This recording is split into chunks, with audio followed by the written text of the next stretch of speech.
Hello, powerful people. Welcome back to the Power at Work blog. My name is Seth Harris. I'm a senior fellow at the Burns Center for Social Change at Northeastern University. Very excited to have you here on the blog for the fourth of our 4 Labor Day blogcasts. This one is an interview with the president of the Laborers International Union of North America, Brent Booker. And it's a really terrific interview. You're going to learn a lot from it. Brent is a fairly new president in the labor movement. He was elected by his executive board just this year, and he left his job as the secretary treasurer at North America's building trades unions, the federation of all the building and construction trades unions, almost all the building and construction trades unions in the U.S. and Canada, and came back to the Laborers International Union. He spent 10 years at NABTU, then he came back to the Laborers. He had been a leader in the Laborers previously and came home. And why did he come home? Well, because he's a third-generation laborer. His grandfather was a leader in LIUNA. His father was a leader in LIUNA, both of them in the state of Indiana. And so he grew up in the union. It really is his home. And you'll hear him talk about that a little bit during the blogcast. He's also one of the youngest labor leaders that we have right now. He's about 48 years old, proud University of Virginia graduate, and I think a very important voice for the future of organized labor. You're going to hear him talk about the future of his union and where they're headed. And that's something I really want you to pay close attention to, because most of the talk about union density and union growth and union membership is focused on sort of the high-profile organizing drives at brand name companies that we're all familiar with. You know, the discussions around the tremendous organizing that's been done at Starbucks, and the organizing at Amazon, organizing at Apple Retail and at Trader Joe's, sort of the brand names where there's been a lot of controversy and a lot of coverage. But the laborers have a different model for growth. They're planning aggressive growth, but they have a different way of going after it. So I want you to listen to this very closely, because I think it's true not merely of the laborers, but true of a lot of the building trades unions and some other unions where the organizing intersects with public policy. And so I want you to listen very, very closely to that. It's a very important piece of the larger picture of union density and union growth and union organizing in our country. I had a great conversation, let me just say, with Ruth Milkman of the City University of New York School of Labor and Urban Affairs. She just put out a report on union density in New York City, New York State, and the country. We talked about union growth and union density, along with Patricia Campos Medina, my friend from the Worker Institute at Cornell University. Go watch that, and after you've finished with this blogcast, I want to really strongly encourage you to go and listen to that, and you'll hear how we talked about union density and union growth. But let me just say, before I say more, I'd like to express our thanks to Union Labor Life Insurance Company. This Labor Day blogcast is made possible in part by the generous support of Ullico Select, a marketplace offering insurance products that protect and empower union workers and their families. Wherever union workers are, Ullico Select strives to serve. It's for us. It's for all of us. That's sort of how the union way of thinking about things. It's for all of us, right? What we're doing is for all of us. So thank you very much to our friends at Ullico Select. Learn more at ullicoselect.com. You can also click through the ad that we have on the blog to connect with ullicoselect.com. Thank you very much to them for their support of this blogcast. And I mentioned we've had 4 Labor Day blogcasts, or this is the 4th of the 4 Labor Day blogcasts. We interviewed the General Counsel of the National Labor Relations Board, Jennifer Abruzzo. We interviewed Liz Schuler, the president of the AFL-CIO. We interviewed Randy Weingarten, the president of the American Federation of Teachers. And I want to encourage you, after you've watched this blogcast, to go and take a look at those if you haven't watched them already. They are absolutely terrific. But let me also say, if you're in your car and driving, please don't watch the blogcast. Instead, you can download a podcast of this blogcast from any of the commercial providers of podcasts. Spotify, Google, Apple, all of them have it. You just have to search Power at Work. And that's not just true of these 4 blogcasts. This one will also be available as an audio podcast. It's true of all of our blogcasts. All of our blogcasts are available on all of the commercial streaming channels. It's also available on the website. So you can listen to it, you can watch it, whatever you prefer. You can take us with you wherever you're going. Really eager to have you do that. Before I turn you over to my interview with Brent Booker, this is the time when I usually comment on labor news, but I don't have to take up a lot of time on that today. I will take a little time, but I'm not going to take a lot of time because you can go to the Power at Work blog. I get today. I'm recording this Saturday afternoon, September 23rd. I was on Bloomberg News yesterday, the 22nd. Talking about both the UAW strike and the Writers Guild strike. I've posted that entire interview on the Power at Work blog. So just if you'd like to hear what I'm thinking, my analysis of the UAW strike and the growth in the strike, the expansion of the strike by the UAW, which was announced yesterday, Friday, please go and watch that Bloomberg interview. But also there have been big developments in the Writers Guild strike. There's finally looks like there is meaningful movement at the bargaining table. I analyzed that as well in the Bloomberg interview. So that is available for you on the Power at Work blog as well. But I want to talk about, just spend a little bit of time talking about some news that's much closer to home. And that is that the graduate student workers at Northeastern University had a union election this past week. They voted the 19th, 20th, and 21st. They were voting whether or not they wanted to be represented by the UAW. Interestingly enough, their union at Northeastern is called GNU UAW, Graduate Employees of Northeastern University, UAW. And so the election was held last week, and we got the results. And it's kind of even hard to say this without looking quizzical or laughing out loud. They got 94% of the vote. The union got 94% of the vote. And let me just say, that's not the first time that's happened in higher education. Another school in Boston, 93%. All around the country, you're seeing these huge election wins among graduate student workers. You're also seeing it among adjuncts. You're seeing it among clerical workers. There's a real wave of organizing going on in higher education. I've written about that for the blog. I want to encourage you to go take a look at 2 things on the blog. One is we have a terrific article by Lexi Anderson, a student at Northeastern University who helped us to found the Power at Work blog. She wrote an article covering the GNU UAW union election where the union won this past week. And I have an older post talking about the wave of organizing that's come over higher education. So take a look at both of those things. So what I'm trying to say to you is, yes, watch this entire Brent Booker interview. It's a great interview. He has a lot to say. There's some news that he makes in this interview. And I want you to pay close attention to that and this organizing approach that he talks about here. That's very important. I want you to know about. But when you're done watching this blogcast, go watch the other Labor Day blogcasts, all 3 of them.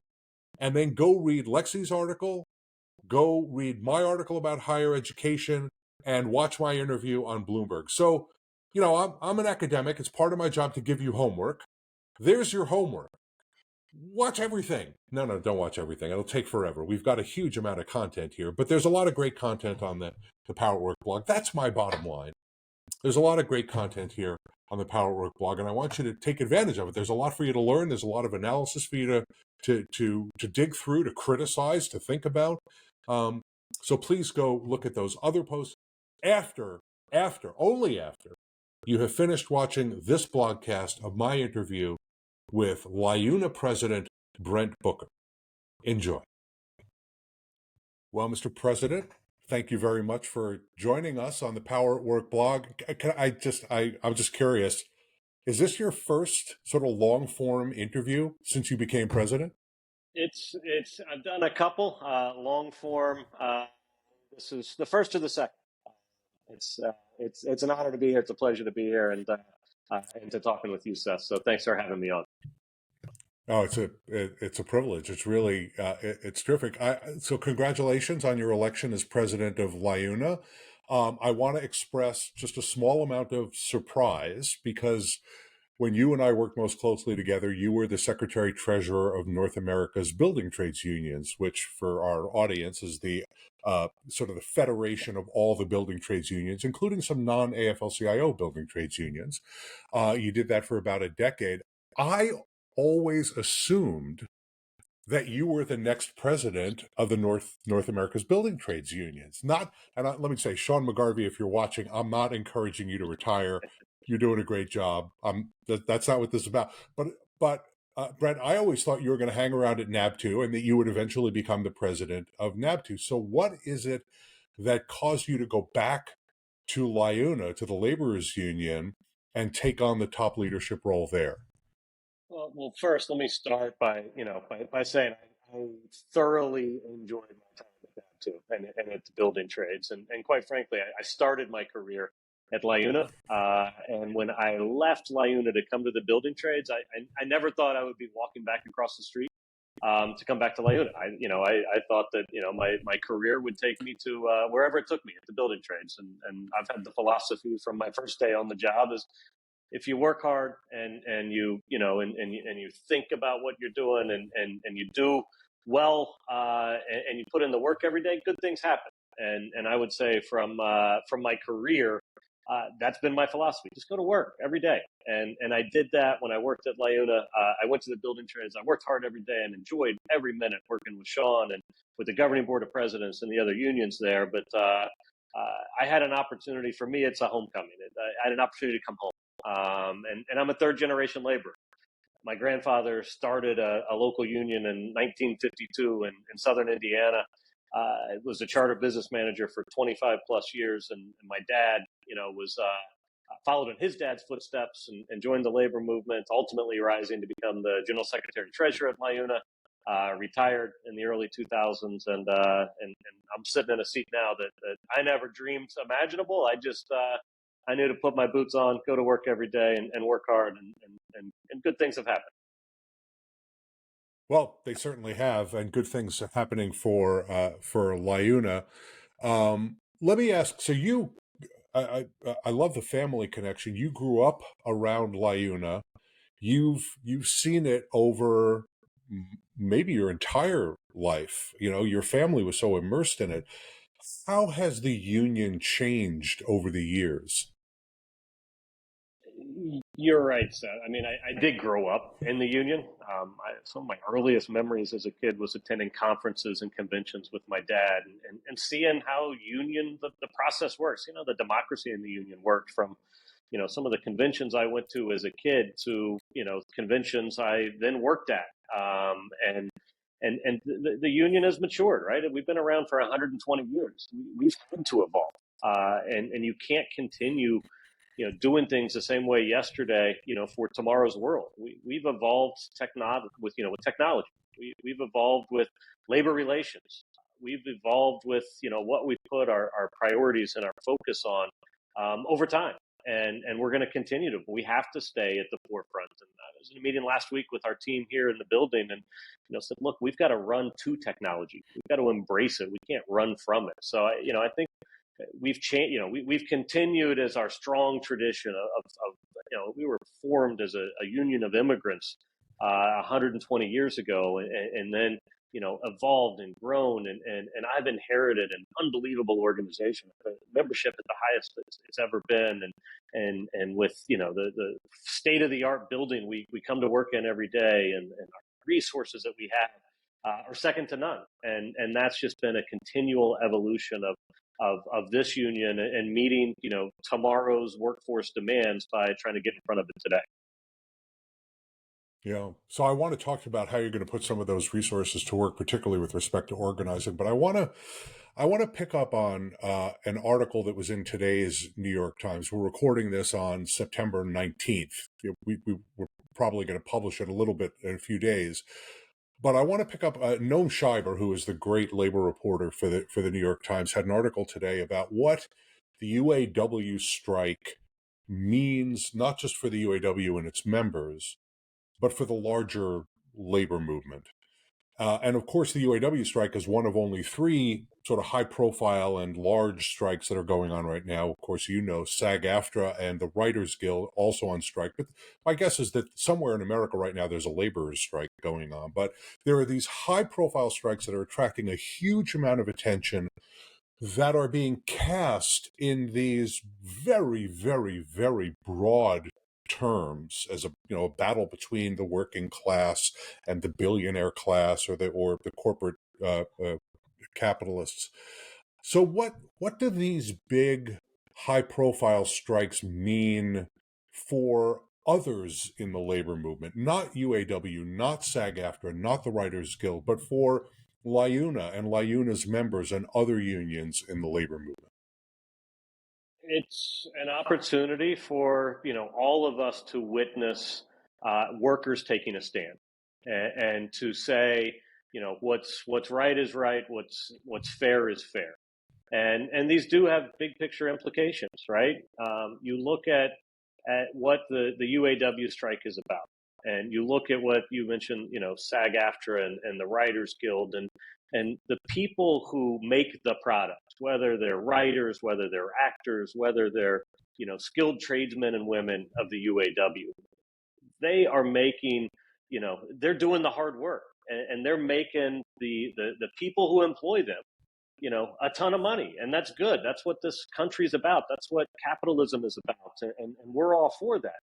We also just want to make sure that the people who are actually doing the labor gets the proper credit, and the proper credit is, it's great to pat somebody on the back and say doing a great job, but that doesn't pay the mortgage.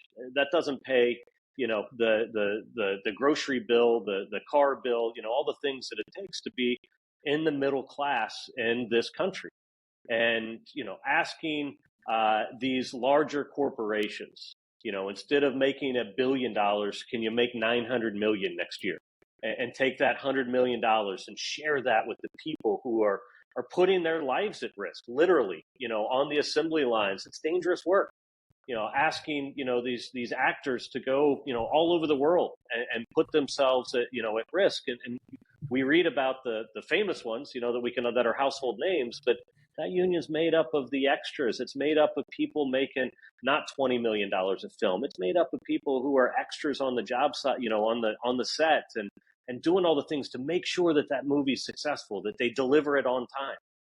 No different than the construction industry, right? We're all there and part of making the people we work for successful. And when they are successful, we want to share in that success. So I don't think we should, this country should vilify workers for asking for a raise. Everybody watching this and everybody, watching this on TV, if you had the opportunity to collectively sit down and bargain with your peers, to the owner, to the developer, to the contractor, to who your employer is, and say, I just want a piece of the pie, and I want a fair piece of the pie, I think that's not crazy. That's realistic, and I think what they're doing is realistic, and I think that their success, will ultimately empower the young people in this country. Labor unions have drastically our perception of the millennials. Polling and ratings wise, we poll so much higher than we have in the past because young people see unions standing up for people, and at the end of the day, unions are people. And unions are here to make sure that everybody's got a chance, and we're rewarding the people who are doing that labor day in and day out. So it's going to be impactful. And we stand shoulder to shoulder with our brothers and sisters at the Writers Guild, at SAG-AFTRA, and at the UAW to make sure that they get a fair deal. And we're also doing the collective bargaining process, and this is how this works in this country, and we're all for it. Yeah. So if the UAW gets a great contract, and I think you'd agree with me that Sean O'Brien and the Teamsters at UPS, that's a really, really good contract, and certainly their members thought so. 83% voted to ratify that contract. That's not what you usually get in a ratification vote. That's a great outcome for the leadership that negotiated that deal. So if the UAW does well and Teamsters do well, does that affect your bargaining when your locals sit down with their employers, when they sit down for a first contract? Are those good outcomes in these high profile negotiations going to influence what happens at your bargaining tables? Absolutely. And I read a story last week. I forget in what job, talking about the unbelievable number of applications for UPS. Because people, that was highlighted in national media. And congratulations to Sean O'Brien and the Teamsters for taking a campaign that started months ago and arriving at a fair deal. And again, that's what collective bargaining is all about. That, a rising tide raises all ships or raises all boats, right? And when the Teamsters get more money and people see that that's a middle class job, when the UAW gets more money and they say, that's their neighbors down the street, and here's the skills it takes, here's what I'm doing, that rising tide raises all of us, and when and look, even for us in our own collective bargaining, you mentioned our first contract, right? There are plenty of non-union laborers today that are a benefactor of our collective bargaining, so that when we negotiate an agreement in the traditional construction industry and renewables and offshore wind and solar and all these places, and it's our standards that this administration is ensured is going to be a part of the people who are building this. That means that laborers all over this country are making more money. That means that auto workers, whether they're UAW represented at the big three or auto workers at some of these other plants, they're going to make more money because that's going to be setting the new floor. And what's wrong with Americans making more money? That's what we should all be about. We should be championing and cheering them on, because as they make more money, it's going to impact the overall economy, and everybody's going to be contributing. When you have more money in your paycheck, you're at the you're shopping more, you're investing back into your local community, and that's a good thing for America. It shouldn't be demonized. It should be championed, and it should be cheered. Yeah, very, very, very well said. So let's talk about those other workers and something I know that's very close to your heart, which is organizing. And I want to come at this from a slightly different angle than I would if I were, say, talking to your counterparts at Unite here or the Service Employees Union or some other unions. I'm going to tell you something but for our audience, just for background, President Biden and Congress have put in place a number of very, very, very large public spending bills. The Bipartisan Infrastructure Law, the Inflation Reduction Act, the Chips and Sciences Act. Hundreds of billions of dollars are going to be spent on largely infrastructure projects, other kinds of construction projects, manufacturing facility projects, and those public investments are spurring very, very large private sector investments in those same sectors. Clean Energy's had over $100 billion in private investment. Manufacturing construction is grown dramatically since those bills were enacted.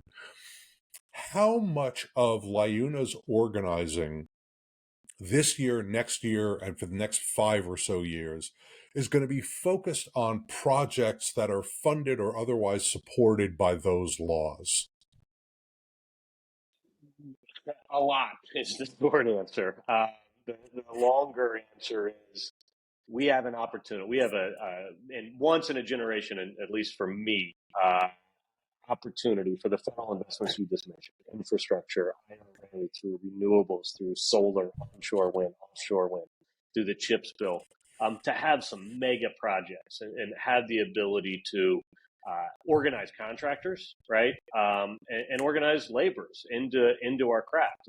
There's going to be a need for us to recruit, to train, and then to dispatch out to our existing signatory contractors and then our future signatory contractors. Because as these plants and as these projects get built, not only, I'll use the Intel facility in New Albany, Ohio as the prime example. I was there, I don't know, when the president came out and did his groundbreaking ceremony there. I stayed at a Hampton Inn in New Albany, Ohio, and talked to the general manager of that hotel that was just built in the last 12 months. Brand new hotel that he says is, and I was talking to the general manager, he's like, where are you from?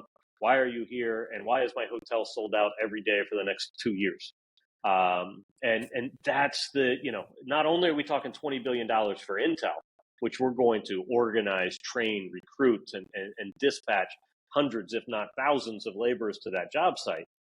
There was, schools being built, firehouses being built, curbs and gutters, roads, bridges, water infrastructure, hotels, commercial, light commercial, residential properties, all of that as part of this vision that Intel has in New Albany, Ohio, to put microchips there, that doesn't happen if there isn't a chips bill that this administration put through and then tied labor standards to make sure that it's apprenticeships and registered apprenticeships. It's not only jobs, it's union jobs. It's not only good jobs, it's union jobs with healthcare, with pensions. And we have that as, as something that we've never had before, on top of, $1.2 trillion in federal infrastructure spend. That's how these roads and bridges and tunnels and broadband and water is also being delivered to New Albany, Ohio, and to Intel, is because of this federal investment. So we can't just focus on, the 4, 5, 6, 800, 1,000 laborers that it's going to take for Intel. We also need to be focused on all the infrastructure that's being built around that doesn't get counted in those federal dollars. But back to our earlier question of our wages and what that affects, if there's non-union laborers being, building that light commercial building right now, and then Intel says, I need 100 laborers, and we pull them under our collective bargaining agreement, we just raised the people who are replacing them's wages building that light commercial, because they do have, a brighter future for them working under, and with us under our collective bargaining agreement. So, we're focused on, I use New Albany, Ohio. We can look at Micron in New York, and in Idaho, we can look at, Samsung in Texas. There's all of these mega manufacturing plants that this president, this Congress, this administration has brought forth. That's once in a generation opportunity for us that we have to meet, and we have to organize like we've never before. And luckily for our organization, we have the resources, and we have a proven track record of organizing, and we'll continue to do that and meet the demands of today and tomorrow. So that sounds like a lot of laborers, right? I mean, you just talked about hundreds or thousands at one facility in one community in one state. And there are lots of other chips facilities. There's going to be one in Syracuse. I think there's going to be one in New Mexico. And then there's all the infrastructure. So it sounds like there's going to be dramatic growth opportunities for your union. How are you going to produce that growth? Is it going to be organizing unorganized laborers and putting them to work on those jobs? Is it going to be dramatically expanding your existing registered apprenticeship programs? What does growth for the laborers look like in the context you're talking about? Right, and right now we're focusing on construction, which we're a construction union. We also represent public employees. We also represent mail handlers, service contract employees. So, right. We are going to, we're literally, I came down to do this discussion with you from a senior staff meeting today to put together our plans for growth. What we can't do is have all this federal infrastructure, over the next 4, 5, 10 years, and then see our market share be the same. The idea of this infrastructure isn't to grow non-union construction. It isn't to grow unregistered apprenticeship. It's to grow all of us, and we have to be focused on that. And we can't forget about the other sectors in which I proudly represent, with public employees, with mail handlers, with the other things that I mentioned earlier. But we have an opportunity in construction, again, that we haven't had in a generation. All of these things happening at the same time. And look, right now we're at 540,000 members.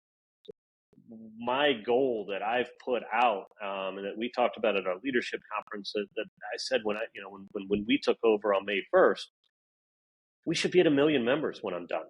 And that's a real goal. That's something attainable. Wait. Say that again, because I think you're making news. You're at how many now, and you're predicting getting to 1 million? Tell me again. We're 540,000 members, and when I'm done, we should be at 1 million members. We should double our membership based off of what's in front of us over the next decade. And that is breaking news, but it's also going to be a lot of hard work for us to get there, and it's not going to happen just by us not focused on it and looking at all that and looking at all these options in front of us, and then putting together a plan in which we bring more people into our LIUNA family. in both the United States and Canada. And based off of all of this work that's in front of us, Seth, we can get to 1 million members. I'm confident of that, but it's not going to be easy. There's going to be a lot of hard work, and we're going to get there, though. I'm confident. Well, let me say 1 million. Tell me if I'm wrong. You were the secretary treasurer over at NAB2.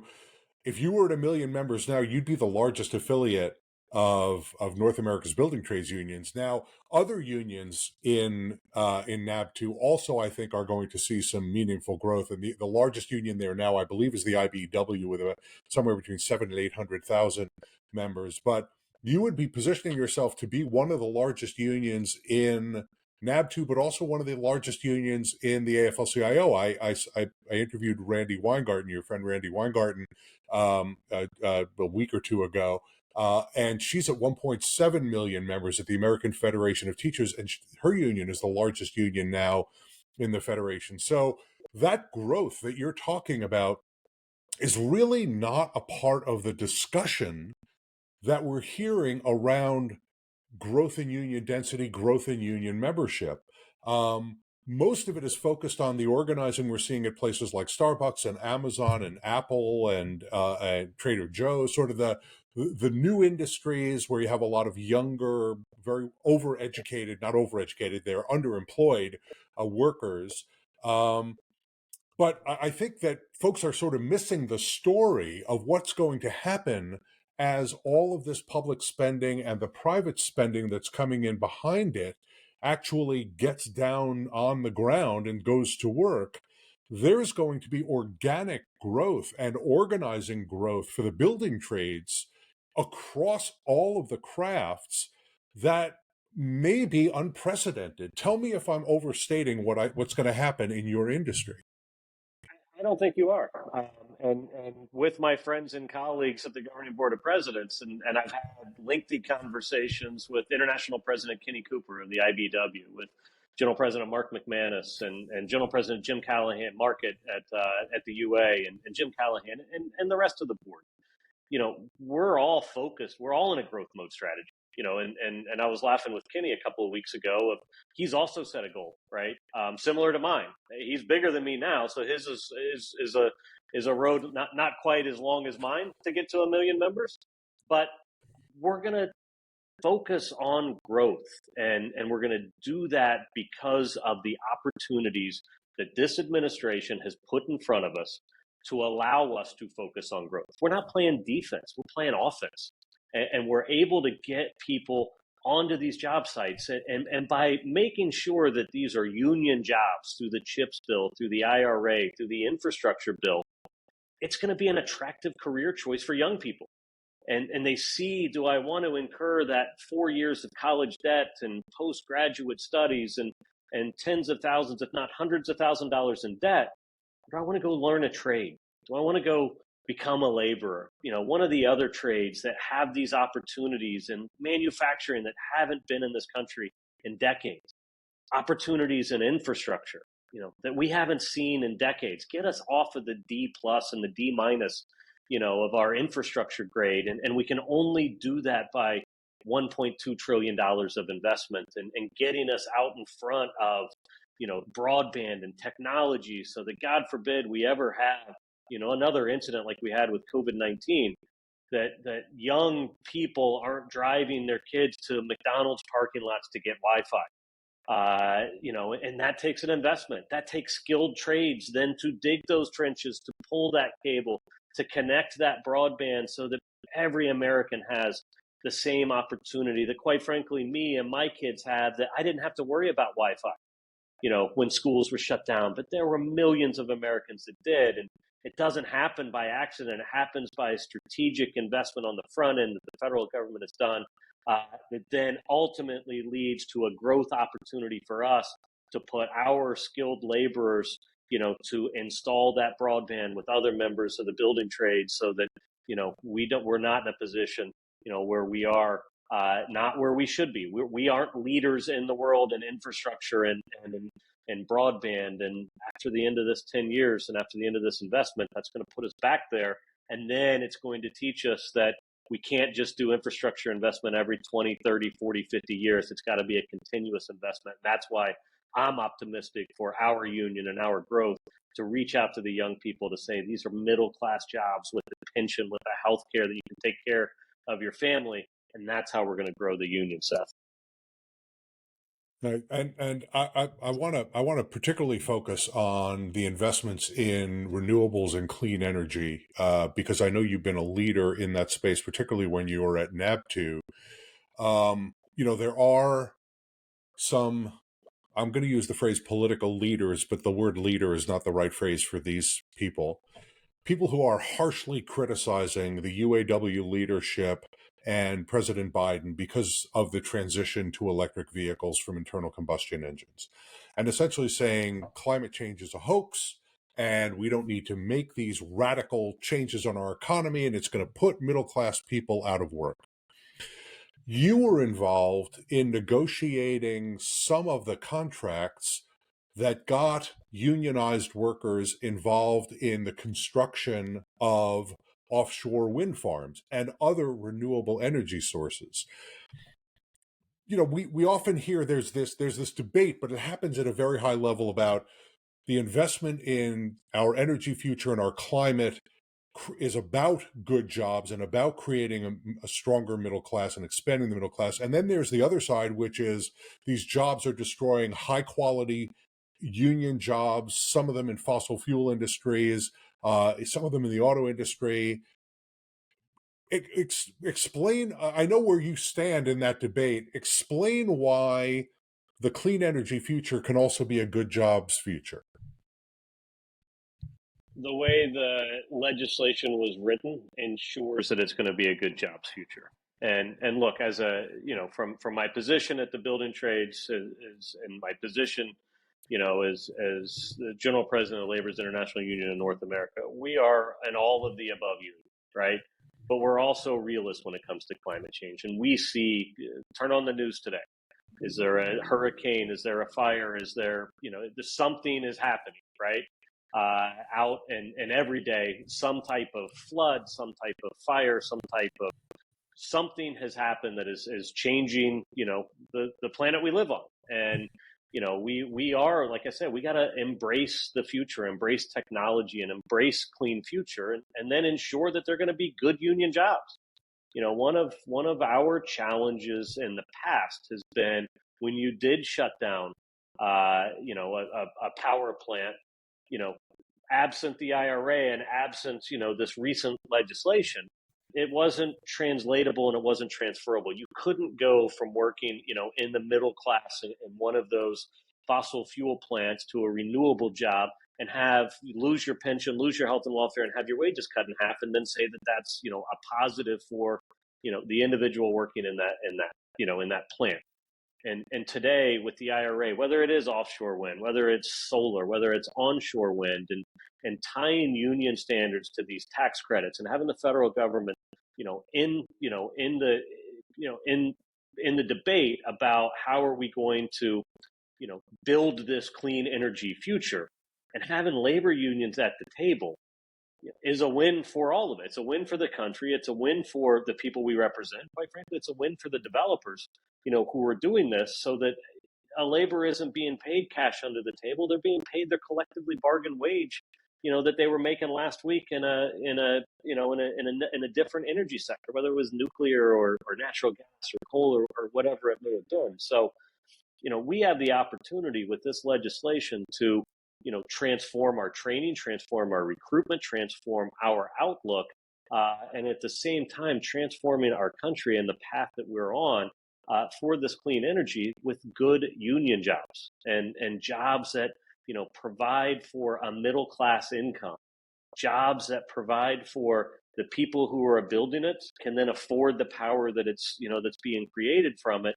and be viable members of their community, and then, and give back to their community rather than rely on social services. That's what happens if you take the low road approach and you're paying people 10, 12, 15 bucks an hour without any type of pension or health and welfare contribution there. They're relying on the state government, the federal government to make that, so we were making the investments anyway, Now we're doing it, through the IRA, through the legislation, to have registered apprenticeship, local hire, union jobs, collectively bargained wages, so that we're lifting up an entire community for people who are performing this work that's vital for our country and vital for our existence, in the construction trades. Well, let's talk about who has been able to participate and who in the past really hasn't been able to participate in some of these good union jobs. And these are discussions that you and I have had and that you've been involved in for a long time. And that's the issue of diversity in the construction industry, a controversial topic and one that is often used to criticize all of the unions in the building trades. So let me just share some data with you from our friends at the Bureau of Labor Statistics, and this is for the construction industry as a whole. This is not for the unionized sector of the construction industry, but the construction industry as a whole is 87% white, 89% male, only 6.7% black.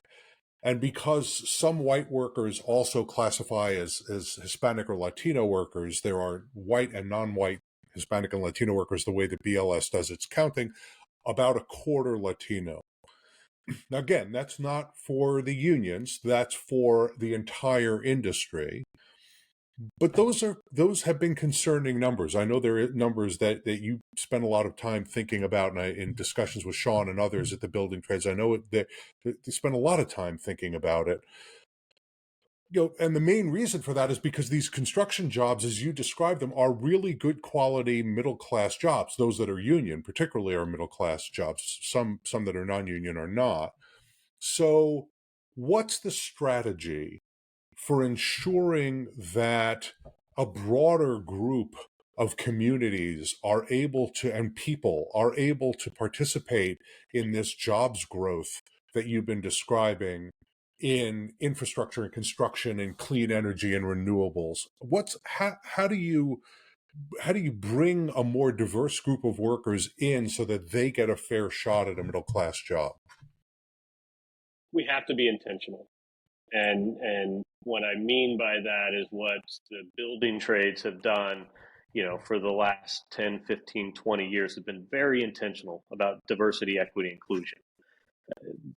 I said it earlier, our union was formed in 1903 by a group of immigrants. We've been a welcoming organization literally from our first day.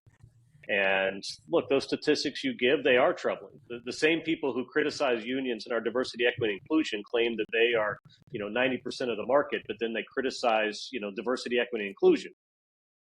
What are they doing? What programs, do they have? I can point to our programs. I can point to, what we've done, and we've grown our programs that 10, 15 years ago, you could count on one hand. That former Secretary Marty Walsh established in Boston with his Pathways programs. In New York City with these initiatives with these apprenticeship readiness programs. We used to have 5 or 10 in major cities 10 or 15 years ago. Today we have over 200 of those programs. And they're not just apprenticeship readiness programs. I was on a job site last week in Boston, and I met with a young laborer. And spent a little bit of time with him. And he came from Project Exit. It was, again, a program that at the time it was Mayor Walsh and former Secretary of Labor Walsh established, when he was mayor, when he was running the building trades in Boston, was an exit program out of the prison system into the building trades, into the laborers. And this young man grew up, in not the best of neighborhoods in Boston and didn't have a bright future and found himself incarcerated. And at the conclusion of his sentence, he ran into this project or ran into this program, that was designed to get him out of that system into our apprenticeship system. And that's one example of thousands of people that we're affecting. We're changing people's lives, Seth, literally. And I get to go around this country and meet with them and see, the impact that apprenticeship readiness has, and to go out to these underserved communities and be very intentional in some of these bigger projects, and then run these programs through major cities and through smaller cities. Formerly incarcerated African American, targeting the African American community, and teaching them the skills through apprenticeship readiness, so then that they're prepared when they get into the apprenticeship program, that they've got, those basic skills to make sure that they're successful in the apprenticeship.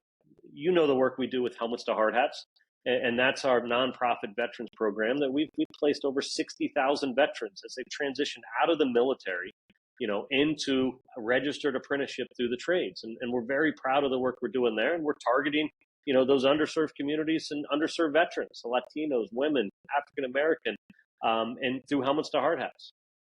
We have tradeswomen build nations now. It's our largest gathering of union tradeswomen, I think, in the world. This year in December, we're going to have over 3,000 women, rank and file women from across, all the trades, descend upon Washington, D.C. to talk to them about, what it is to mentor another young apprentice, to have, this program, that is inviting. So again, that's an underserved community. You look at, what our numbers are now. I'm very proud that we've incrementally increased it, but we've never done, we've got more to do.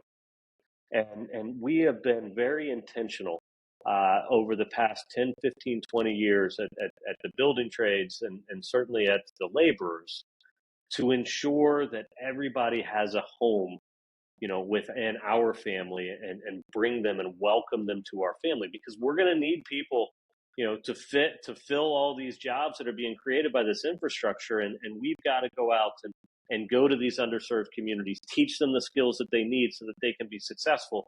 And that then we're changing, the outlook. We, the young man I met in Boston, it's generational, right? His parents, were then able to move out of the neighborhood he lived in. And when he gets married and has kids, his kids are going to grow up in a different environment, in which he did. So we are literally changing people's lives by being intentional, by creating these programs, making these investments, and then having this pipeline of work, that this administration, that the Biden-Harris administration has created for us through infrastructure, through CHIPS, through the IRA, to ensure that they know what their future is and we can move them from job to job to job and industry to industry.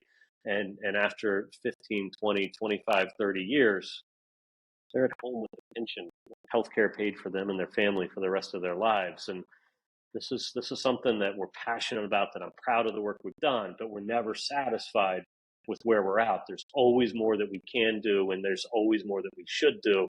And I know myself and LIUNA is committed to it. I know Sean McGarvey and NABTU and the others that I serve proudly with at the other general presidents at NABTU on the governing board of presidents. We're all committed, to changing that dynamic and changing those numbers and being very intentional with our plans and our programs for diversity, equity, and inclusion.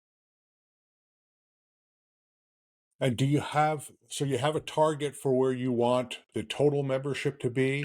Do you have sort of rough goals with respect to diversity in the union? And is that a conversation that's happening inside NABTU about where you'd like, what you want the union to look like 10 years down the line? We want, all of us want our unions to look like the communities in which we are housed, right? We've got hundreds of local unions. Across NABTU, there's thousands of local unions. And they're in communities and housed in rural areas, they're housed in urban areas, they're housed in suburban areas. So whatever that makeup of that community, that's what our union should look like. It should have women, it should have African Americans, it should have Latinos, it should have white males, it should have white females, it should have all of those people, and our union should look like the community in which we're housed at. It looks like, where the training centers are, where they operate. And we're committed to that. And whatever, and that's why I said we have very specific programs to target each of those communities, because if they didn't have an opportunity before, that may have been an argument made decades ago. That's certainly not an argument that I think that can be made, of our intentions over the last 10 or 15 years. And we've got to, I'm never satisfied with where we're at, with that. But I'm proud of the work that we've done up to that. And when our unions look like the communities in where they're housed, then I think that we can say we've impacted it, we've influenced, and that's going to be incremental and steps along the way.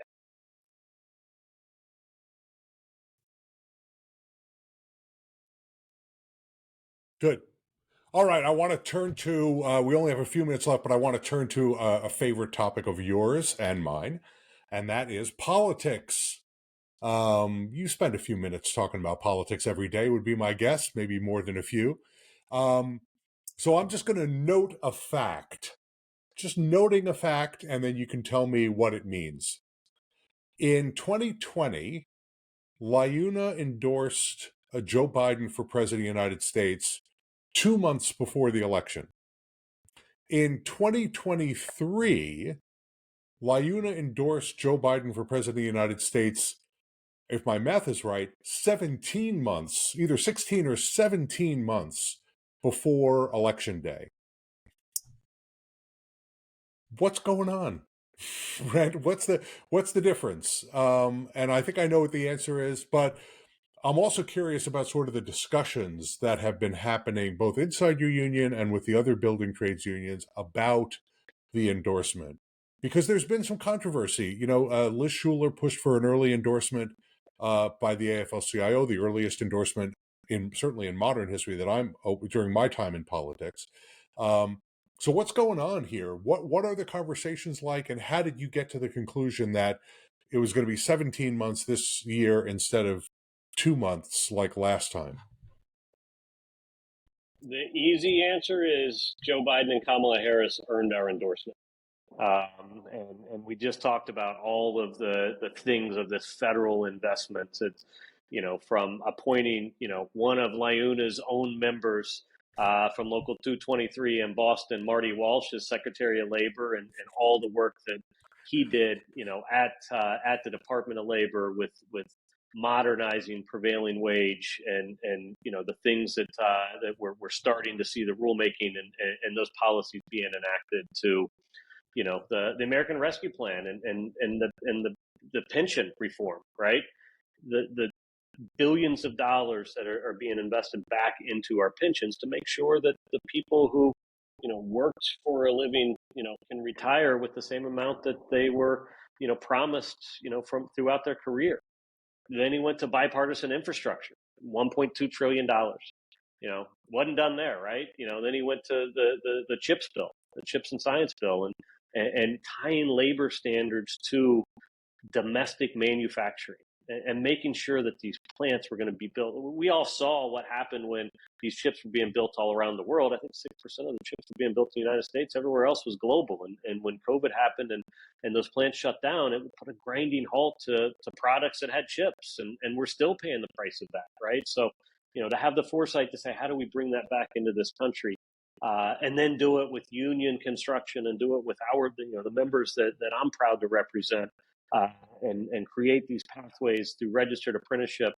And he wasn't done there, and he did IRA, right? And changing, the paradigm of these renewable jobs. And as we are as a country facing the things that we talked about earlier, ensuring that offshore wind, that solar, these hydrogen hubs, and onshore wind are going to be done by our members and union members. So those were the things that, we talked about that, where I say he earned it. Had he done any one of those 4 or 5 things, any other president in the last 40 years would have been endorsed, probably at the same time. But he kept, he doubled down because he believes in the American worker. He believes in us and believes in our members and isn't afraid to talk about it. And that's what's been, great to see his leadership and where he's been at for each one of these things, to talk about, the inclusion of union labor. And every rally, every training center he visits, every conversation that he's talking about these investments and then he ties the word union labor to it.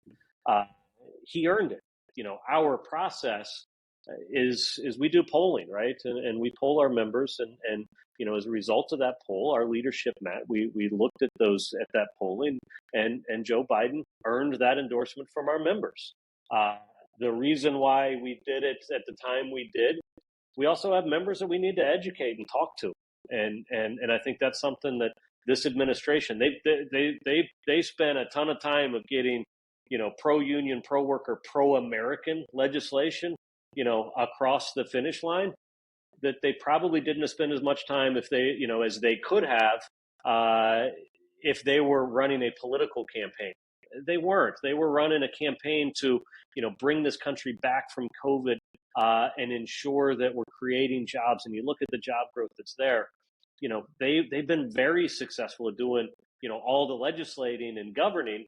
Probably not as successful of, telling the story of all the successes they've had. So for us, and after we saw our polling, it was important for us to do what our members suggested we do, and then also gives us time to to educate those who may not know all the things that this administration has done that I can just click off of to say, and then go talk to our members that are building a tunnel right now, a bridge right now, and be like, you know what, hey, this project was brought to you by the Joe Biden infrastructure bill.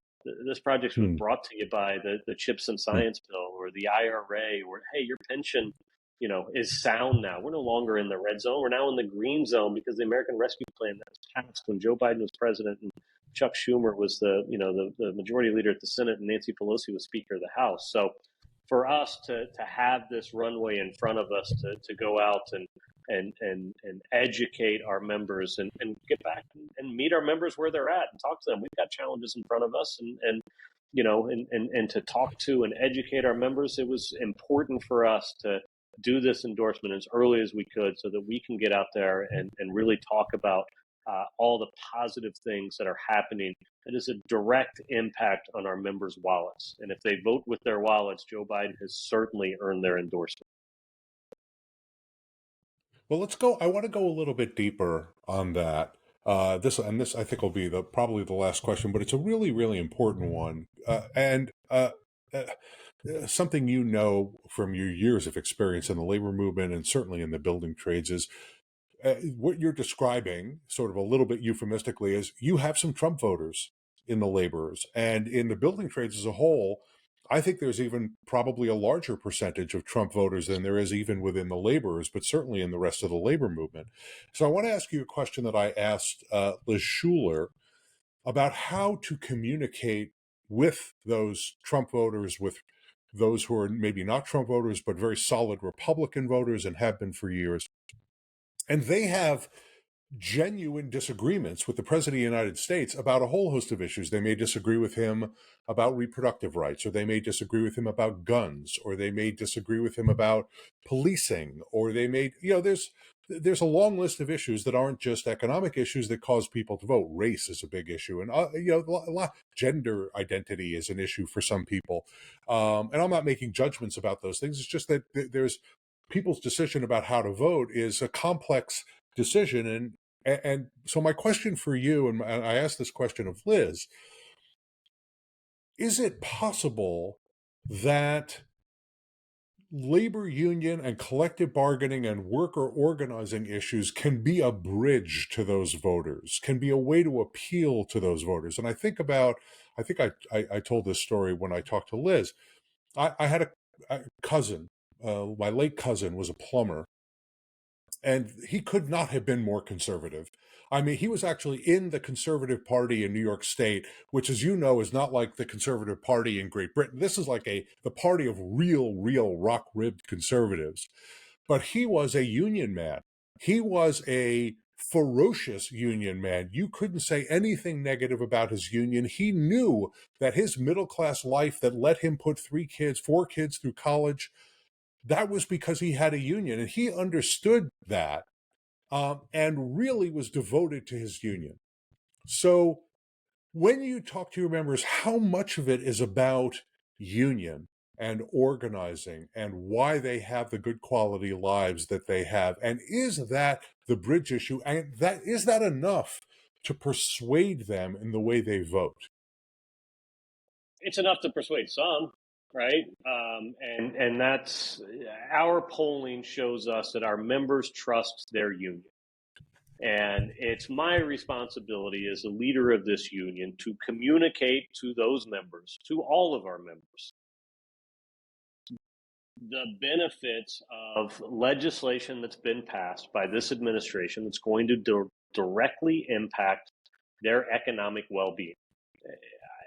I'll steal a phrase. We did an interview with one of our union members in Wisconsin a couple of weeks ago, and we're doing a whole video series called In the Know here, of educating our members. So we're trying to meet our members where they're at. We're trying to get our people, out into the job sites, into the communities, into the local halls, and just talk to our members and let them know and inform them and educate them on what matters. But this one gentleman, he said, "Look, I'm in favor of the Second Amendment," and he went through the list of some of the things that you just said, right?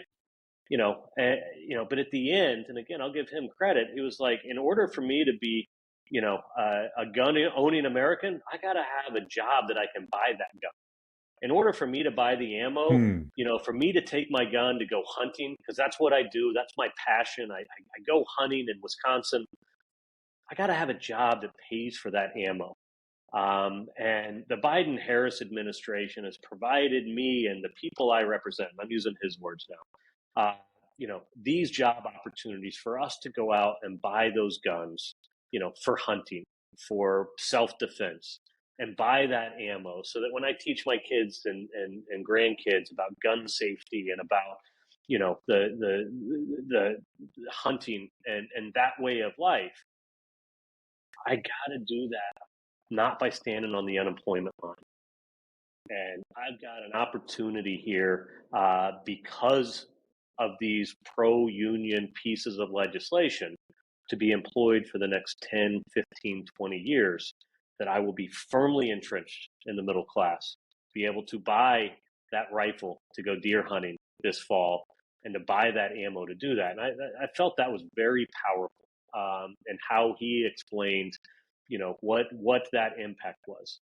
Look, our members are Democrats, our members are independents, our members are Republicans. And as leaders of this organization, whether you're the general president or an organizer, business manager, business agent, and all leadership positions in between, we just gotta go talk to our members, have a conversation with them, and inform them. A lot of our members get their news on social media. A lot of them get it on cable news. Seth, I don't have to tell you, that's not where all the facts come out, right? There's different variations of the facts that I can turn on 3 or 4 different stations and see the same headline, and 3 different spins on it. But, our members trust their union, and all we can do is give them the facts. And when they're dispatched out on that tunnel job that was paid for by the infrastructure bill, we need to tell them that. When they're dispatched out on that solar job that they're now getting paid prevailing wage and that has registered apprenticeship, we need to tell them that, and it's a CHIPS bill and so forth. So for us, it's again, to bring this full circle, why did we endorse early?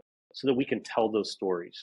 And I also know that not every one of our members are going to vote for Joe Biden and Kamala Harris in the next election.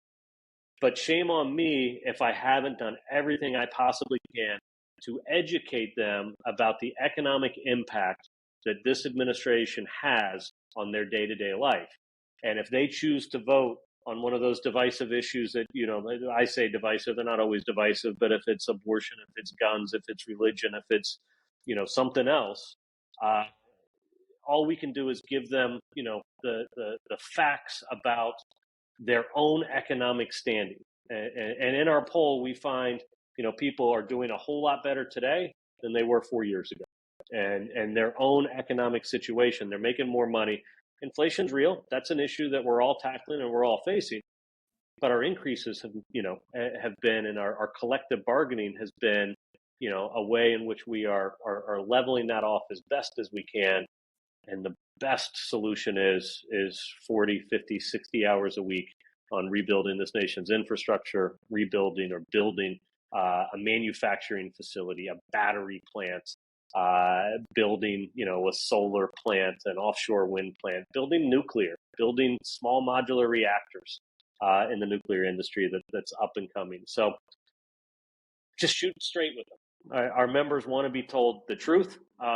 Sometimes the truth hurts, and sometimes, telling them over and over again, where we're at. That's one of our strategies that we're employing, because we want another 4 years of these pro-union, pro-worker, pro-American union member, policies that this administration prove themselves in their first 2 years in office. Well, sometimes the truth illuminates, and that's definitely what you did in this conversation today. Brent, I thank you so much for taking the time. Great talking to you. Sounds like you got a lot of work to do, so we're not going to keep you any longer. Let you get back to your day job. Thanks so much. Thanks for having me, Seth. I appreciate it. Good seeing you. Hey, thanks for staying till the end of this blogcast, and I hope you enjoyed that interview with Brent Booker. I hope you learned as much as I promised you would. He's going to be around for a good long time, and I think his ideas are really, really important. A lot of insight gleaned from a lifetime in the labor movement. Last thing I want to say to you is that please connect with us. Please connect with us. You can subscribe to the blog right on the blog. All you have to do is give us your name and email address. We will send you the weekly download, which is a collection of a couple of dozen or more articles, studies, interviews, videos that we find on the web that we think that you will find interesting and important. We'll also send you a weekly newsletter so you can keep up with all the new content we have on the blog. We posted a huge amount of content over the course of the last month, so that newsletter will be helpful to you. So subscribe to the blog, and please connect with us on social media. Go to the Power at Work page on LinkedIn and follow. Go to the Power at Work page on Facebook and follow. You can follow us at Power at Work blog on X, also known as Twitter. You can follow us at Power at Work blog on Threads and Instagram. We're also on TikTok as the Power at Work blog. So I strongly encourage you to connect with us. You can send us direct messages through social media channels. That's a great way for us to get your ideas, your thoughts, your critiques, your assessments. We really want to hear from you. If there are stories that you would like for us to talk about or interviews you would like us to do, please do let us know about it. But connect with us, subscribe, connect with us on social media. Thanks a lot for coming to the Power at Work blog for this 4th of 4 Labor Day blogcasts. We will see you on the blog again very soon.